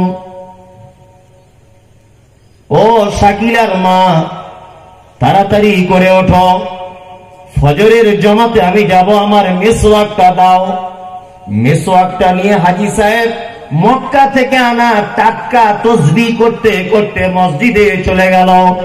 ফজরের নামাজের পর হাজী সাহেব সুবহানাল্লাহ, আল্লাহু আকবার, আস্তাগফিরুল্লাহ বলতে বলতে বাড়ি ফিরে আসছে। 4টে বেটা 4টে রুমে শুয়ে আছে, 4 জনের উপরে নামাজ পড়ন। হাজী সাহেব বলছে আমি কারোর সাথে থাকি না, মাঝে থাকি না, টাটকা হজ করে এসেছি, সুবহানাল্লাহ সুবহানাল্লাহ ছাড়া কিছু বুঝি না। ফেরেশতারা হাজী সাহেবকে খুঁজছে, ওকে ডাক একবার। 3টে ষাঁড়ের মতো ছেলে ঘুমিয়ে আছে, আর তাসবিহ, তুই একবার এসে দেখ তোকে কি করি। আল্লাহ নবী সাল্লাল্লাহু আলাইহি ওয়াসাল্লাম বলেছেন, কুল্লুকুম রাইন ওয়া কুল্লুকুম মাসউলুন আন রাইয়াতিহি। প্রত্যেক বাড়ির গার্জেনকে তার বাড়ির বেটা বেটিদের সম্পর্কে জিজ্ঞাসা করা হবে। রাত 12টার সময় তোমার বেটা বাড়ি এসেছিল, কোথা থেকে? হাজী সাহেব বলো। তুমি যে ফজরের জামাতে গেলে, তোমার বেটা গেল না কেন? চলো হিসাব লাগাও। ওই জন্য বলছি, যারা নামাজ পড়তে যাচ্ছেন, অন্তত আমি জানি আপনার বুড়ো হয়ে গেছে, বেটারা কেউ কথা শুনবেন, এটা আমি জানি, তারপরে অন্তত পক্ষে দরজায় মিজানুর, হ্যাঁ মিজানুর, ওঠ বাবা ওঠ, চল আজকে থেকে ফজরের নামাজ পড়বি চল। এইটা যদি আপনি বলতে না পারেন, তাহলে এই যে মুহাম্মদ সাল্লাল্লাহু আলাইহি ওয়াসাল্লাম বলেছেন কুল্লুকুম রাইন ওয়া কুল্লুকুম মাসউলুন আন রাইয়াতিহি, এই যে অভিভাবক হিসাবে আপনাকে কিয়ামতের দিন গ্রেফতার করা হবে। কি বলছি বুঝতে পারছেন? তার মানে নামাজ পড়েও কিন্তু আপনার বড় বিপদ রয়েছে, খুব বড় বিপদ। চলুন, আল্লাহ সুবহানাহু ওয়া তাআলার নবী মুহাম্মদ সাল্লাল্লাহু আলাইহি ওয়াসাল্লাম তিনি বলছেন, উতুতি যাকাতিল মাফরুজাতা, জান্নাত যদি যেতে চাও তাহলে তুমি তোমার সম্পদের যাকাত দিয়ে দাও। একটা কথা বলে দিয়ে যাচ্ছি, শুনে রেখে দেন। সোশ্যাল মিডিয়াতে কথা আমি হাজারো বার বলেছি, এটা বলা প্রয়োজন বলে বলতে এসেছি। সেটা হচ্ছে এই রমজান মাসে অনেক মানুষকে দেখতে পাওয়া যায় যাকাত দেয়, শাড়ি আর লুঙ্গি কিনে, দেখতে পাওয়া যায় না? আমি এসেছি মাদ্রাসা থেকে, আমি মমতাজুল ইসলাম, আমার মাদ্রাসা 250 জন ছেলে পড়ে, আপনি কিছু দেন আমাদের মাদ্রাসা, আপনি কোটিপতি মানুষ। তখন বলছে হুজুর সাহেব 350 লুঙ্গি আর 550 শাড়ি কিনে বিলি করে দিয়েছি। কে বললো তোমাকে বুদ্ধি? কে তোমাকে শাড়ি কিনতে বললো? কে লুঙ্গি কিনতে বললো? কে? ওটা যাকাতের গরিবের টাকা, ওর টাকাটা তুমি লুঙ্গি কেনার কে? হে, তুমি লুঙ্গি কেনার কে? যাকাতের টাকা দিয়ে লুঙ্গি কিনলে যাকাত আদায় হবে না, যাকাতের টাকা দিয়ে শাড়ি কিনলে যাকাত আদায় হবে না। জাকাতের টাকা টাকা গরিবকে দিতে হবে। ও শাড়ি কিনবে না, ব্লাউজ কিনবে না, ওষুধ কিনবে না, গোস্ত কিনবে, ওর ব্যাপার। তুমি কেন শাড়ি কিনতে গেলে ওর টাকা দেয়? কি দরদি বলছে, একসাথে অনেক শাড়ি কিনলে দাম কম হবে, ওর চিন্তা ভাবনা তোমায় কে করতে বলেছে? ২,৫০০ টাকা জাকাত দেওয়ার পর ৯৭,৫০০ যে টাকা থাকবে, সেই টাকা থেকে আপনি কিছু শাড়ি কিনে গরিব দুস্থ অসহায় মানুষদের মাঝখানে বিলি বন্টন করতে পারেন, কিন্তু এই ২,৫০০ টাকা শাড়ি কেনার রাইট আপনার নেই। জাকাত বুঝে দিবেন, এটা আপনার কাছে বিনীত অনুরোধ। নাম্বার ২, আর একটা মাঝখানে কথা বলে দিই। আমরা অনেক সময় কুরবানি করি না? কুরবানি গোস্তের বিধান কি জানেন? আল্লাহ তাআলা বলছেন, লা ইয়ানালাল্লাহু লুহুমুহা ওয়ালা দিমাউহা ওয়ালাকিন ইয়ানালুহুত তাকওয়া মিনকুম। আল্লাহ বলছে কুরবানির গোস্ত আমার কাছে পৌঁছায় না, তার রক্ত আমার কাছে পৌঁছায় না। আমার কাছে আমি দেখতে চাই কি? তাকওয়া, পরহেজগারিতা। তার মানে গোস্তের কোনো দাম নাই, রক্তের কোনো দাম নাই। আল্লাহ দেখতে চাই কি? তাকওয়া। কুরবানির গোস্ত আপনি নিজে খাবেন আর ফকির গরিব অসহায় মিসকিনদেরকে দেবেন। আমরা কি করি? কুরবানি করার পরে বড় মেয়ের বাড়ি 7 কিলো, ফুবুদের বাড়ি 4 কিলো, খালাদের বাড়ি 3 কিলো, মামাদের বাড়ি 7 কিলো, আর 1.5 কিলো রেখেছে। ফকির মিসকিন এসে তখন বলছে, আমাদের আর নাই তো, সব শেষ করে দিয়েছি। এই তোমার মামারা তো কোটিপতি লোক, ওদেরকে দিতে গেলে কেন? কে বুদ্ধি দিল? তোমার বোনের বাড়ি যে 5 কিলো গোস্ত পাঠিয়েছে, তোমার বোন তো 1 লাখ টাকা দামের গরু কুরবানি দিয়েছে, ওকে গোস্ত দেবার কি আছে? আকিকার গোস্ত হলে ওর বাড়িতে পৌঁছাবেন। কুরবানির গোস্ত ফকির মিসকিনদের হক। প্রথমে পাড়ায় যারা কুরবানি দিতে পারেনি, গরিব মানুষ হকদার, তাদের বাড়িতে আগে পৌঁছান। আর আমরা মোটর সাইকেলে 32টা ব্যাগ জোগাড় করে চারিদিকে টাঙিয়ে নিয়ে বলছি, এটা আমার বড় ফুবুদের, এটা মেজ ফুবুদের, এটা মেজ খালাদের, এটা মামুদের, এটা আমার বোনেদের। কে চুক্তি দিল তোমাকে? সব এটা গরিব মানুষের হক। তুমি যে খালার বাড়িতে গোস্ত নিয়ে যাচ্ছ, তোমার খালারা তো এবার শুনেছি 3টে গরু কুরবানি দিয়েছে, ওকে কেন গোস্ত দিতে গেলে?